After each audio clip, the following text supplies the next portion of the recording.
We're continuing to track a major winter storm that's going to move into portions of Ohio, and it's going to bring a widespread 7 to 10 inches of accumulation, at least across the northwest portion of Ohio, and those wind chills are going to continue to make it feel bitterly cold out there.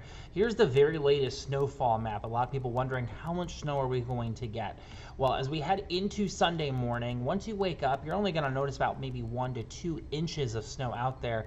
The heaviest of the snow looks to arrive during the late morning into the afternoon, and when it's all said and done, looking at some pretty significant snowfall accumulations. Here's the latest snowfall map that we have. Most areas seeing 7 to 10 inches through Toledo, Bowling Green, even down towards Findlay, Sandusky, and down through Defiance, but some heavier totals further down to the south and east, which could include up to 1 foot of snow in areas including Norwalk, Tiffin, and Upper Sandusky.